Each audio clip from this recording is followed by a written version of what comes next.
안녕하십니까. 붓다심팡에 오신 것을 환영합니다.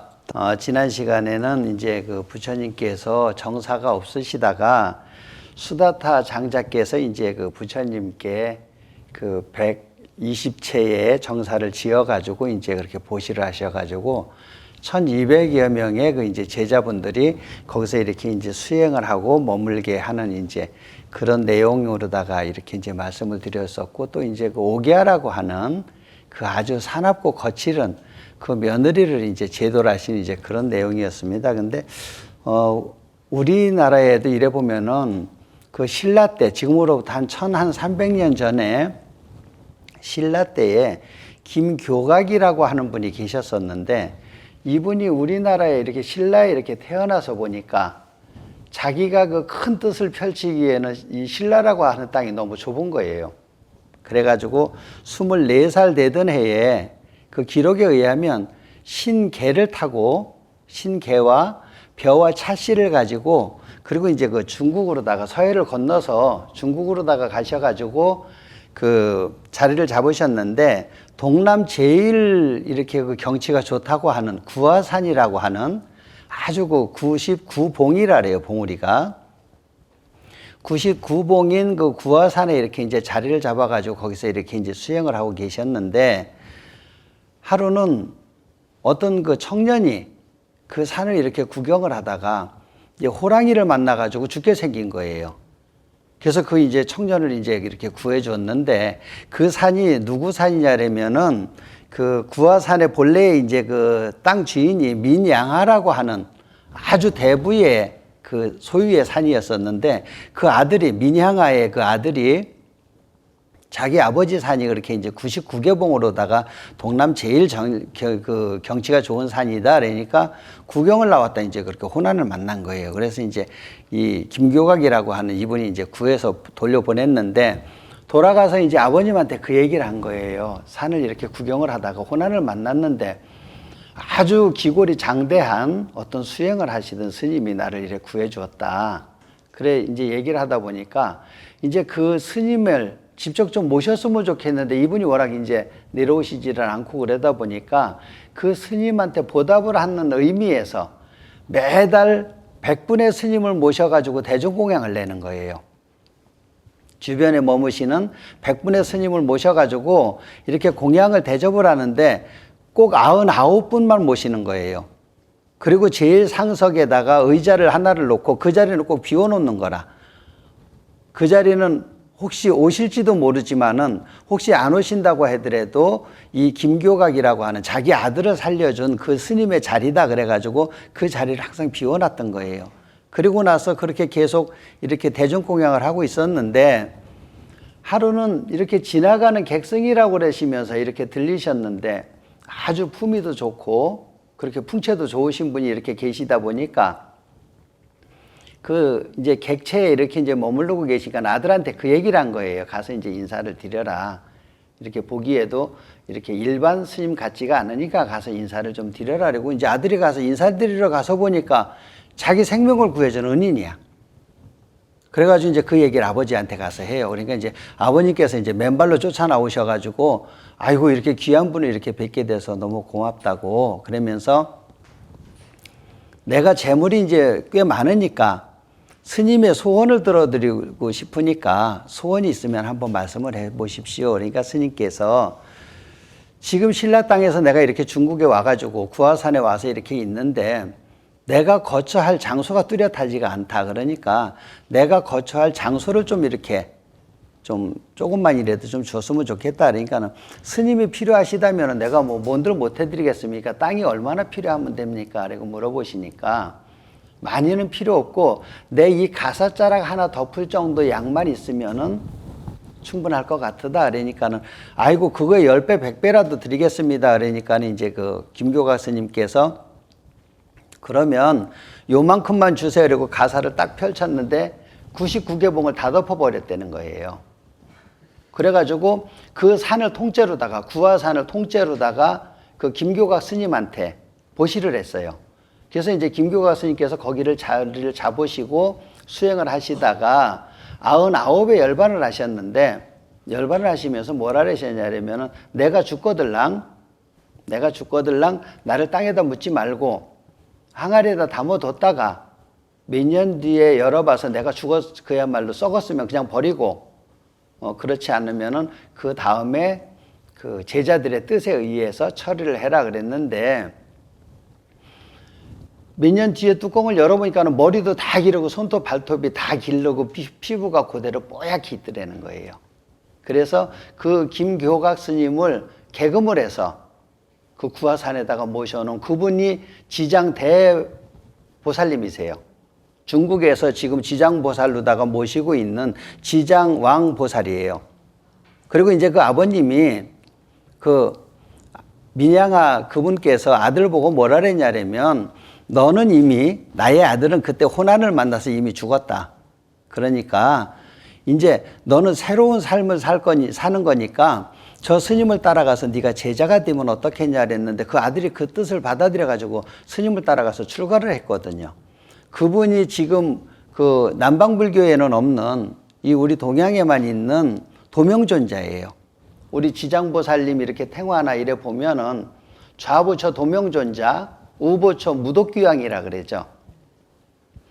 좌부처 도명존자가 그 주인의 민양하라고 하는 그 분의 그 아드님이 도명존자고 나중에 이제 그 민양하 이분께서도 연세가 이제 많이 드시고 그러다 보니까 가산을 다 정리를 해서 다 물려주고 이분도 출가를 하셔가지고 부처님 그 지장보살님의 제자분이 돼요. 그래서 그분이 무독귀왕이에요. 그렇기 때문에 지금 무독귀왕과 도명존자는 부자지간이지만은 도명존자께서 먼저 출가를 하셨고 그 민양하 그분께서 나중에 출가를 하셨기 때문에 그분이 그러니까 사형 사제로다 따진다면은 아버지가 사제가 되는 거예요. 그래서 그 지장탱화에 이래 보시면 그 무독귀왕과 도명존자가 이렇게 좌우보처로 모셔져 있고 일부 그 지장탱화에는 보면은 김교각 스님이 그 타고 가셨다고 하는 그 하얀 개가 이렇게 그려져 있는 지장탱화도 가끔 있습니다. 그래서 그랬듯이 이제 그 수다타 장자가 부처님께 이렇게 정사를 공양을 해서 이런 수행관을 만들어 줬듯이 이렇게 민양하라고 하는 분도 이렇게 이제 구화산을 그 김교각 스님께 보시를 해가지고 그래서 지금 그 중국의 지장신앙 그러면은 대단하잖아요. 그래서 그 이 분께서 김교각 스님께서 태어나신 날이 7월 금음이고 또 아이러니하게 이분이 깨달으신 날도 7월 금음날이에요. 그런데다가 이분이 열반하신 날도 7월 금음이에요. 그래가지고 그 7월 금음만 되면은 그 중국에 이 구화산의 인산인해를 엄청나게 성지순례를 이제 답설하기 위해서 엄청난 사람들이 이렇게 인산인해를 이루는 그런 것이 지금 이제 중국의 지장신앙이 뿌리가 결국은 이제 우리나라에서 건너간 김교각 스님이 중국의 그 지장보살님으로서 이렇게 지금 모셔져 있다는 것을 말씀을 드리겠습니다. 그리고 이제 오늘 이제 이렇게 말씀드릴 내용은 현우경에 보면은 이제 그 부처님께서 이렇게 그 비사리성에 이렇게 비사리성으로다 이렇게 향하시다가 여월하라고 하는 이제 강을 이렇게 이제 지나시게 됐는데 그 사람들이 엄청 많은 사람들이 모여가지고 막 인산인해를 이루고 막 웅성웅성거리고 있는 거예요. 그래서 무슨 일인가 하고 이렇게 이제 가서 보니까 물고기를 하나를 잡았는데 물고기가 얼마나 큰지 몇백 명이 달려들어가지고 이 물고기를 끌어올리는데도 안 올라오는 거예요. 그래가지고 마침 그 주변에 이래 보니까 소를 기르는 분이 계셔가지고 그분한테 이제 부탁을 해가지고 소를 이제 몇백 마리를 이제 끌고 와가지고 거기다 이제 물고기에다 이제 묶어가지고 끌어올려서 보니까 이 물고기가 크기도 엄청나게 크지만은 몸뚱아리는 하나인데 머리가 100개가 달린 거예요. 우리가 꼬랑지 9개 달린 구미호라는 얘기는 들어보셨을 거예요. 그런데 이 물고기가 이렇게 이제 머리가 100개가 달렸으니까 하도 이제 신기해가지고 사람들이 이제 그거를 구경을 하느라고 이렇게 이제 인산인해를 이루고 있으니까 그 부처님께서 이렇게 다가가서 이래 보시더니 하시는 말씀이 혹시 너 가빌이 아니냐 그러고 물어보시더라는 거예요.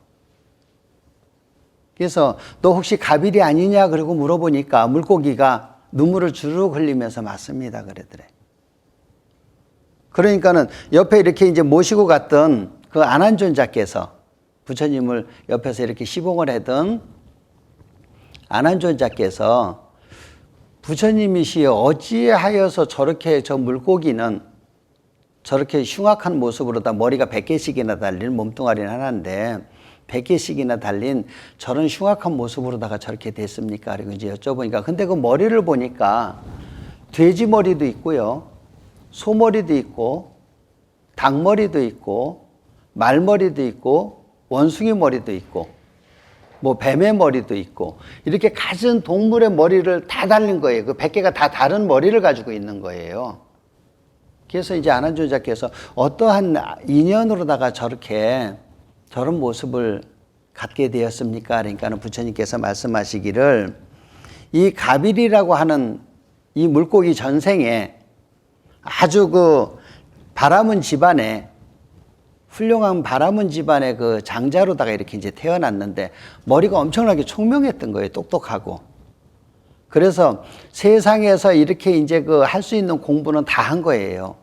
다 하니까 엄마가 뭐라 그랬냐면은 가빌이야 세상에 너보다 더 총명한 사람이 있냐 그러고 물어보니까 가빌이가 뭐라 그랬냐면은 저 수행을 하고 계시는 바라문들은 저보다 더 훌륭하고 똑똑합니다. 그렇게 얘기를 하는 거예요. 그러니까 이것도 어떻게 보면은 그 부모의 욕심이야. 자기 자식이 어느 정도 이렇게 되면은 거기에 만족을 할 줄 모르고 끊임없이 그냥 똑똑해지길 바라는, 최고이기를 바라는 부모의 욕심이에요. 그 욕심이 낳은 결과거든요. 지금 이 가빌이라고 하는 이 물고기가. 그러니까는 그렇게 그 수행하고 있는 스님들이 바라문들이 저보다 더 훌륭하고 똑똑합니다. 그러니까 뭐라 그랬냐면 그러면은 왜 가서 그분들한테 그 법을 배울 생각을 안 하고 이렇게 속세의 학문에 만족을 하고 이러고 살고 있냐. 떠나라 그래. 그래가지고 이 가빌이가 이제 그 스님들이 수행을 하는 그 사문들이 이제 그 수행을 하시는 그 안에 들어가서 이제 공부를 하다 보니까 아주 총명한 거예요. 속세에서의 모든 학문을 다 갈고 닦은 데다가 지금 이렇게 스님들의 그 사문들이 공부하는 데 들어와서 공부를 하고 수행을 하다 보니까 모든 이제 3장까지 모든 논리에 3장이라고 하는 것이 이제 그 경율론을 3장이라고 하는데 3장이 완전히 통달을 해버린 거예요. 근데 자기가 안다고 해봤자 100% 다 할 수는 없는 거 아니에요. 근데 얘기를 하고 이렇게 이제 논을 하다가 자기가 어떤 이제 그 논에 딱 부딪혀가지고는 자기가 이제 모르는 부분이 나와서 자기가 지잖아요. 그러면 이제 악담을 해야 되는 거예요. 거기다 대고. 이 돌머리 같은 놈아 그래가지고 돌머리가 하나 생긴 거고, 이 돼지 같은 놈아 그래가지고 돼지머리가 하나 생긴 거고, 그야말로 흔히 우리 아이고 이 닭대가리 그러잖아요. 이 닭머리야 그래가지고 닭머리가 하나가 생긴 거고 이 구업이에요 이게. 그래서 부처님께서 지금 이 내용에서는 뭐를 말씀을 하시냐면은 구업이라고 하는 것이 우리가 짓고 있는 구업이라고 하는 것이 이게 얼마나 무서운 것인가를 지금 여기서 말씀을 하시는 거거든요. 그래서 그 개만도 못한 인간아 그래가지고는 머리가 개가 돼버린 거고 이 미련한 놈 말에서 곰이 돼버린 거고 그랬듯이 그래서 부처님께서도 항상 하시는 말씀이 구시화문이라 그러잖아요. 이 입이라고 하는 것이 항상 보면은 그 불화의 씨앗이 되고 특히 이렇게 이제 대중들이 모여 사는 데 있어서는 항상 보면은 이 입으로 인해서 분란이 생겨요. 이 말이라고 하는 게 그렇게 이 구업이라고 하는 것이 그래서 우리 그 천수경에도 보면은 시박참회에 보면은 그 입에 대한 신구의 삼업에 대한 참회가 시박참회인데 신에 대한 것이 세 가지 또 뜻에 의한 것이 3가지, 입에 의한 것이 4가지예요. 그래서 그 신구의 3업 중에서도 그 구업이 가장 이렇게 이제 그 경계를 해야 된다고 하는 그런 내용이 이제 천수경에도 있지 않습니까? 그래서 우리가 이렇게 그 독송하는 경전에도 보면은 그런 내용이 나와요. 너희 손이 도끼 되고 너희 입이 칼이 되어서 하늘 맺고 원수 맺어 죽어 다시 만난 인연, 한 손에는 식량 들고 한 손에는 전화기 들고 060, 800에 7000번 눌러서 그 보시공덕 짓고 그리고 그 원수 맺고 빚진 이들 가진 고통 덜어주며 그런 내용이 나오잖아요. 그래서 그 보살도를 행하는 자 존경받고 사랑받네 이안이 좋을소인가 그랬잖아요. 그랬듯이 한 손에는 식량 들고 또 때에 따라서는 한 손에는 약병 들고 금방 말씀드렸듯이 한 손에는 전화기 들고 이렇게 보시공덕을 쌓아서 그래서 우리가 이렇게 이제 구업을 짓는 것에 대해서 참여도 하고 또 구업을 짐으로 인해 가지고 우리가 악업을 진 것에 대해서 또 이렇게 그 참여를 하는 의미에서 남을 칭찬하는 좋은 말만 해주는 그런 이제 불자가 되기를 지금 이 내용에서는 그것을 이제 경책을 하는 그런 이제 이런 내용입니다. 그리고 나서 이제 부처님께서 그 무뇌라고 하는 무뇌 여기서 뇌는 그 우리가 얘기하는 뇌가 없다는 무뇌가 아니에요. 번뇌가 없는 이제 그런 뜻에서 번뇌가 없다 그래가지고 무뇌라고 하는 그 제자를 갖다가 이제 부처님께서 이렇게 이제 그 교화를 하셨는데 이분이 그 부처님께서 이제 그 계실 때에 사위국에 그 한 재상이 있었는데 이분한테 이제 그 문해라고 하는 아들이 있었던 거예요. 근데 이분이 상당히 이제 총명하고 이렇게 이제 똑똑한 분이었었는데 이분이 그 이제 신체도 아주 그냥 장대하고 기골도 장대하고 인물도 그렇게 이제 좋고 그런 분이었었는데 이분이 그 스승을 잘못 만났어요. 사실은 이제 올바른 스승이었었는데 처음에는 올바른 스승이었었는데 이분이 이제 워낙 그렇게 인물이 좋고 이제 그러다 보니까는 공부도 열심히 하고 이렇게 이제 수제자가 되었는데 그 스승이 이제 먼 길을 떠난 사이에 그 부인이 여럿 있는 중에 그 이제 가장 그 스승이 아끼고 그러던 그 부인이 이 문해를 이제 유혹을 한 거예요. 육체적으로다가 유혹을 했는데 이 문해가 이건 그럴 수는 없다. 내가 이것을 받아들일 수 있는 그런 그 조건은 아니다. 그래가지고 거절을 했어요, 이제. 거절을 하고 나니까 이 부인이 자존심이 상하는 거예요, 자기가. 창피하기도 하고. 그러다 보니까 이 자기 남편이 돌아올 때쯤 돼가지고 자기 옷을 다 갈기갈기 찢고 막 엉망으로 다 해놓은 거예요. 그래서 신랑이 들어와서 깜짝 놀라서 이게 뭔 일이냐 그러니까 당신 제자 중에 수제자라고 하는 저 문해가 나를 겁탈을 하려고 그래서 내가 반항을 하다 보니까 내가 이렇게 됐다 그러고 얘기를 해요. 그러니까 이제 그 스승이 화가 날 거 아니에요. 그러니까 이제 이 문해를 죽여버리겠다 이제. 죽여버리겠다 그러니까 뭐라 그랬냐면은 당신 스스로 피를 묻혀가면서 죽여서 살인자가 될 필요는 없지 않냐. 다른 방법이 또 있지 않겠냐. 그러니까 스승이 무슨 얘기를 하냐면 문해를 불러다 놓고 네가 이제 도의 경지에 다 다다랐는데 마지막으로다가 한 가지만 하면 된다.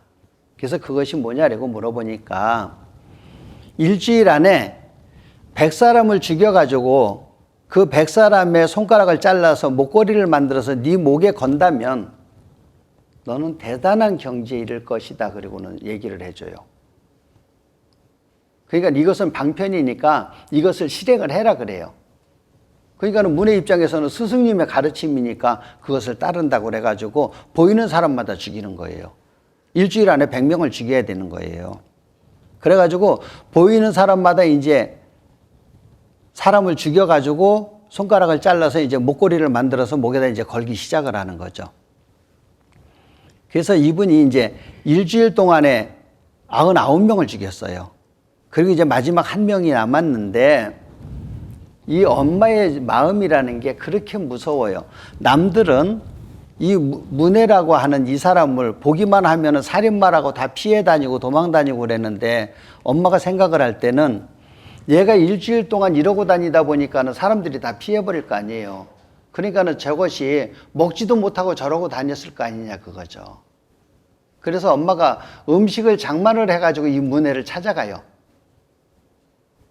세상 사람들은 다 손가락질을 하고 세상 사람들은 다 살인마라고 욕을 하지만은 엄마 입장에서 봤을 때는 그냥 사랑스러운 내 자식인 거라. 그러다 보니까 그 굶주리고 다녔을 것을 생각을 하니까 엄마가 이제 그 배고플 것을 생각을 해서 음식을 장만을 해가지고 가니까 이 엄마까지도 죽이려고 대드는 거예요. 엄마까지도 이제 죽이려고 이래 대드니까 그 모습을 이제 부처님께서 보셨어요. 부처님께서 보시고 다가가셔가지고 부처님께서 이렇게 이제 다가가면서 왜 그러고 다니느냐, 도대체 어떤 이유에서 네가 그런 행동을 하고 다니냐. 그러니까는 이제 문혜가 뭔 얘기를 하냐면은 내가 마지막 단계의 깨달음을 얻기 위해서 마지막 단계의 이 방편을 써야만이 내가 대도를 이룬다고 하니까 우리 스승께서 그렇게 말씀을 하셨으니까, 그러니까 부처님을 죽여서 자기가 100명을 채우겠다는 거죠. 그래서 다가오니까 부처님이, 문혜가 다가온 만큼 부처님은 계속 멀어지는 거예요. 딱 부처님을 위해하지 못할 정도 거리까지만 계속. 그러다 보니까 이제 계속 쫓아다니다 보니까 문혜가 나중에 지쳐버려요. 지쳐가지고 부처님께 뭐라 그러냐면은 어찌해서 그 당신은 나한테서 이렇게 항상 적당한 거리를 유지해서 멀리 있느냐. 내가 왜 다가갈 수가 없고 당신은 나에서 항상 이렇게 멀어질 수가 있냐. 그러니까 부처님께서 뭐라 그러셨냐면은 나는 육군이 청정하여서 자유자재할 수가 있는 것이고, 너는 사악한 스승을 만나가지고 삿된 가르침을 받아가지고 마음이 뒤집혔기 때문에 너는 한 곳에 정주할 수가 없는 것이다. 그러면서 네가 지금 그 가르침을 받은 것은 그것은 정법이 아니고 이거는 필경에 어떤 이유가 있었을 것이다. 네 스승이, 내가 알기로는 너의 스승이 이렇게 그 삿된 법을 가르쳐 줄 스승이 아닌데, 내가 알고 있기로는 너한테 이런 가르침을 내린 것은 어떤 이유가 있을 것이 아니냐. 그 이유가 뭐냐라고 물어보니까 지금까지 과정을 이렇게 설명을 해요. 그러니까 부처님께서 그것은 네가 삿된 것에 그것은 매인 것이다. 그러니까 그것은 정법이 아니다. 그러니까 여기서 참회하고 그쳐라 그래요. 그러니까 문혜도 가만히 생각을 해보니까, 정신 차리고 보니까 자기가 엄청난 죄를 저질렀잖아요. 그러니까는 피눈물을 흘리면서 부처님, 내가 지금 이렇게 해서 엄청난 죄를 저질렀는데 내가 이 죄를 참회하는 뜻에서 저도 부처님의 제자가 될 수 있습니까? 라고 물어봐요. 그러니까 부처님께서 이 문혜를 제자로 다 받아들이셔요.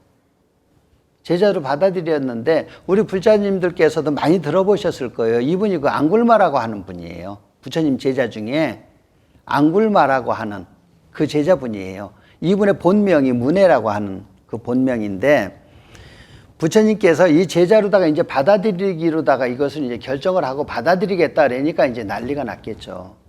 우선은 당장 부처님 제자분들부터가 이제 난리가 난 거예요. 지금 저 문혜를 받아들여서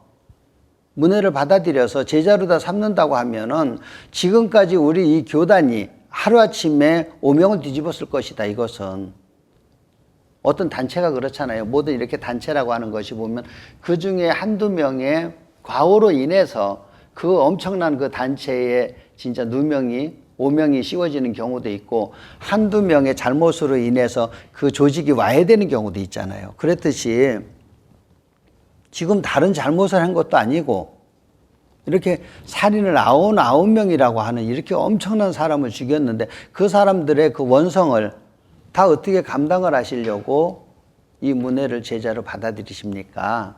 그리고 이제 제자분들에게서 말씀을 하시니까 부처님께서 뭐라 그러셨냐면은 옛날의 문혜는 없다. 지금 앙굴마가 있지만은 지금 앙굴마는 옛날의 문혜가 아니다. 문혜일 때에 옛날의 문혜는 그 어떤 삿된 것에 휘말려 가지고 사법에 휘말려서 이렇게 못된 악행을 저지르고 그러는 문해였지만은 지금 이 문해론 그 자기의 잘못을 참회를 하고 자기가 잘못 그 삿된 행동을 한 것에 대해서 참회를 하고 이렇게 진정으로다가 뉘우쳤기 때문에 그렇기 때문에 옛날에 문해는 없고 새로운 문해가 있을 뿐이다. 우리가 천수경에도 보면 그런 내용이 나오잖아요. 그 백겁적집제 일념 돈탕진 여화분고처 멸진 무유여 그랬듯이 우리가 백겁 동안에 쌓아온 그 죄가 여화분고처 그 티끌이 풀더미가 하루아침에 그냥 불꽃 하나에 의해서 싹 없어져 버리듯이 모든 죄가 다 그렇게 이제 없어진다고 하는 이제 그런 내용이잖아요. 그랬듯이 이 문해라고 하는 것도 마찬가지다. 과거에서 얽매이지 말아라 이제 그 말씀을 하셔요. 근데 우리가 이래 보면 우리가 자동차를 이렇게 보면은 자동차라고 하는 것은 앞으로 가기 위해서 만들어진 물건이잖아요. 자동차라고 하는 것이 앞으로 가기 위해서 만들어진 물건인데 그 기계인데 거기에 백미러가 달려 있어요. 그죠? 뒤를 볼 수 있는 그 백미러가 달려져 있거든요. 그것은 뭐냐면은 앞으로다가 올바로 안전하게 가기 위해서는 가끔 가다가 백미러를 한 번씩 쳐다볼 필요가 있다는 거죠. 그래서 백미러를 쳐다보고 갔더니 안전하다고 계속 백미러만 쳐다보고 가다 보면 앞에서 사고 나는 거거든요. 마찬가지로 이 과거라고 하는 것은 참고는 할 망정 이것이 절대적이어서는 아니 된다는 거죠. 그래서 이렇게 그 엄청난 그 죄를 지은 이 문해라고 하는 이분을 받아들여 가지고 그래 가지고 이제 그 앙굴마라고 하는 그런 제자로서 그래서 부처님 제자 중에 그 유명한 살인마 앙굴마 그러거든요. 그래서 그 살인마라고 하는 것이 이렇게 일주일 동안 사법에 매여 가지고 사법에 속아서 그래서 이렇게 이제 99명을 살인을 한 그것이 이제 그 앙굴마의 이렇게 이제 그 모습인데 그렇듯이 우리가 이제 어떤 사람이나 그런 분들이 이렇게 봤을 때 물론 그래요. 과거를 보고 그 사람의 미래를 점치는 것이 맞기는 하지만 그렇다고 해서 그 사람의 너무 과거 모습에 얽매여서 현재의 모습과 또 이 후세의 다음에 미래의 모습을 너무 그렇게 과거를 가지고 판단하는 것은 그것은 또 옳지 않지 않나 그런 생각이 이래 들어요. 그래서 이 앙굴마에 대한 내용이 이제 그런 의미예요. 너무 그 사람의 과거에 얽매여서 그 사람을 판단하고 그 사람에 대해서 너무 그렇게 혹평을 하지 말아라고 하는 이제 그런 내용이 이래 담겨져 있습니다. 그리고 한 번에 이제 그 부처님께서 그 왕사성 중림정사에 이제 제자분들과 이제 이렇게 한 1200여 명의 그 제자분들하고 그때 계속 이제 거기서 이제 그 수행을 하시면서 정진을 하실 때인데 거기에 계실 때에 이래 보면은 이제 그 병사왕이라고 하는 이제 그 왕이 한 분이 그 주변에 계셨었는데 이 병사왕이라고 하는 분은 그 부처님을 믿고 이렇게 공경하고 또 많은 이렇게 그 공덕도 짓고 또 의약품이라든가 옷이라든가 음식 공양이라든가 이런 것도 이제 많이 이렇게 공양을 하고 그러는 분이었었는데 부처님을 항상 믿고 따르면서 이렇게 이제 같이 자기도 수행을 하고 그러는 이제 제가자이신 이제 그런 분이었었는데 이 왕께서는 부처님을 그렇게 이제 믿고 따르고 그러면서 이제 그 초가까지도 이제 수행을 많이 해서 초가까지도 이제 얻으신 그런 경지에 이르신 분인데 이분의 이제 그 동생분이 계시는 거예요. 근데 이분의 동생분은 이제 정반대의 사도를 믿는 거예요. 그 육사외도라 그래가지고 그 지난번에 그 전에 이렇게 이제 저희 그 설법을 할 때 부처님의 그 출가하시기 전에 그 하늘에 계시는 이제 그 작병천자께서 이렇게 이제 그 시다르타 태자를 이래 보니까 이제 속세를 떠나서 수행의 길로다가 이제 가실 인연이 무르익은 거예요. 그거를 이렇게 이제 아시고 정반한 꿈에 이렇게 선몽을 주셔요. 전반한 꿈에 선몽을 주는데 어떤 선몽을 주었냐면은 그 첫 번째가 재석천왕의 심부름꾼이 동쪽 문으로 다 이렇게 나가는 그런 꿈을 한 번 있었고, 또 이제 두 번째는 태자가 그 신코끼리를 타고 그리고는 이제 남쪽 문으로다가 이렇게 이제 나가는 이제 그런 내용서부터 7가지 이렇게 이제 꿈이 있었는데, 그 마지막 7번째 꿈이 이제 어떤 꿈이었었냐면은 그 성문 밖 멀지 않은 곳에서 6명이 땅바닥을 치면서 대성통곡을 하는 이제 그런 꿈을 꾸셨는데, 그때 꿈을 이렇게 해몽해 주시는 분이 뭐라 그랬냐면은 부처님께서 시다르타 태자께서 출가를 하셔가지고 성불을 하시고 나면 부처님이 되시고 난 먼 훗날에 그 육사 외도가 부처님께 이렇게 이제 조복을 하는 그런 꿈입니다. 이제 그런 해몽을 해 주셨는데, 그 육사 외도를 믿는 이제 동생이, 이 병사왕의 동생이 이 육사 외도 이분들을 이제 섬기는 그런 신도였던 거예요. 그래가지고 그 형이 아무리 얘기를 해도 이 동생이 교화가 되지를 않아요. 전도가 되지를 않아. 그러다 보니까 이제 동생을 이제 앉혀놓고, 네가 지금 믿고 있는 따르는 그 육사가 결국은 외도인데 부처님을 네가 이렇게 좀 뵙고, 일단은 뵙고 그리고 나서 그때 네가 판단을 해도 늦지 않지 않냐. 그래가지고 이제 부처님을 이렇게 이제 만나게 해요. 만나게 했는데 이분이 이제 부처님을 만나서 보니까 부처님이 자기가 생각했던 분이 아닌 거예요. 처음 80종호, 30 이상 80종호가 있으셨듯이 처음 보는 모습 자체가 너무 환희스러운 거야. 그러다 보니까 이분이 이제 혼란스러워져 버리는 거예요. 자기가 알기로는 자기가 믿고 따르는 그 육사가 최고인 줄 알았는데, 지금 와서 이렇게 그 부처님을 믿고 보니까는 자기가 이렇게 상상을 했던 분하고는 전혀 차이가 나는 거예요. 그래서 이제 이 혼동이 오니까 자기 그 이제 스승들한테 가서 이 얘기를 해요. 내가 이렇게 혼란스럽고 그러니까 스승님들께서 이 부처님하고 같이 만나서 이제 심겨루기를 좀 혹시 하면은 안 되겠냐. 자기가 판단이 안 서니까 이제 누가 이제 센지 이렇게 당신들이 이거 부처님하고 이 6명씩이나 되니까 당신들하고 이렇게 해서 이제 그 심겨루기를 해서 당신들이 위대하다는 것을 보여주면은 내가 그대로 당신을 믿고 따를 것인데, 혹시라도 당신들 심이 미약하다면 내가 당신들을 계속 따를 수는 없지 않냐. 그러니까 이분들이 생각을 할 때 자기는 6명이잖아요.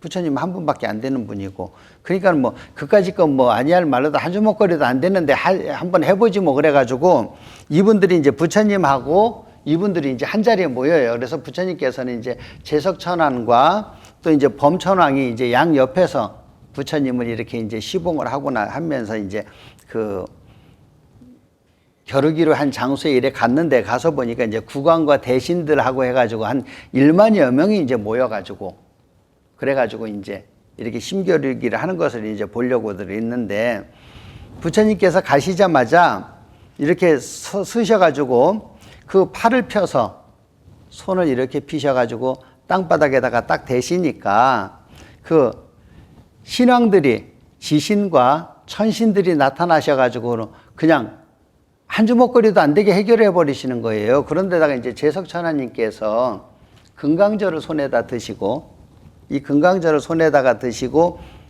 그쪽을 향해서 손을 뻗치시니까 이 금강저에서 엄청난 불이 나오는 거예요. 그래서 우리 그 불자님들께서 그 금강저라고 하는 것이 이제 이렇게 말씀들은 많이들 들으셨을 텐데, 그 금강저라고 하는 것이 이거예요. 요것이 이제 그 금강저라고 하는 건데, 사실은 요 금강저는 상당히 작아요. 제 손가락 한 메디 정도밖에 안 될 만큼 요렇게 요거는 작은 건데, 본래는 요것이 우리 불자분들이 쉽게 이해하신다면은 아룡 있죠. 운동할 때 쓰는 아룡. 본래 그거만 해요. 이게 수행자들이 이렇게 지녀야 될 물건 중에 하나였었습니다. 이것이. 우리 그 불자분들께서 이렇게 합장을 하실 때도 금강합장이라고 하는 것이 있어요. 금강합장이라고 하는 것이 있고, 또 금강권이라고 그래가지고 그 금강 역사가 쥐고 있는 그 주먹이 보면은 우리 불자분들 아마 이래 보셨을 거예요. 이렇게 그 사천왕상하고 별도로다가 금강 역사를 해가지고 온몸이 보면은 진짜로다가 아주 매력 있는 분이에요. 그 근육이 그냥 울퉁불퉁하게 그 육체미 하신 분들 모양 그렇게 근육이 아주 적나라하게 드러나 있으면서 눈 크게 부릅뜨고 사찰 들어가시는 입구에 그 이래 보면은 눈 크게 부릅뜨시고 주먹 이렇게 딱 쥐시고 계시는 그분이 이제 금강 역사신데, 그분도 이제 힘을 상징을 하고, 금강권이라고 하는 것도 힘을 상징을 하는 것이고, 또 금강합장도 역시 마찬가지예요. 그래서 우리가 이렇게 그 합장도 보면은 연화합장이 있고, 이렇게 연화합장이 있고, 여러 그 합장도 종류가 여러 가지인데, 우리가 이래 보면은 이 합장도 무드라라고 하는 수인 중에 하나예요. 그래서 이것이 부처님을 향해서 우리가 이렇게 합장을 했을 때는 이것은 서원이라고 그래요. 서원이라고 하고, 또 우리가 불자분들끼리 사람을 향해서 이렇게 합장을 했을 때는 이건 합장예라고 그러거든요. 합장예라고 그러고, 또 그리고 수행의 뜻을 이렇게 그 가졌을 때는 이것을 인계라고 그래요. 그 합장이라고 하는 것이 그렇게 이제 종류가 여러 가지예요. 그래서 이 금강절하고 하는 것이 이제 그런 의미가 이렇게 담겨져 있습니다. 그래서 우리 불자분들께서도 아마 그렇게 큰 뜻은, 깊은 뜻은 모르지만 이 금강절을 이렇게 가지고 계시는 분들이, 집에 가지고 계시는 분들이 좀 계실 거예요. 그래서 이 금강절하고 하는 것이 이제 그런 의미가 이렇게 이제 내포되어 있습니다. 그래서 오늘은 이렇게 이제 부처님께서 그 6 외도를 또 이렇게 이제 조복을 받으셨고, 또 앙굴마라고 하는 그렇게 살인마까지도 결국은 부처님께서 이렇게 이제 제자로 받아들이시는 이제 그런 내용이었었고요. 그리고 이제 다음 시간에는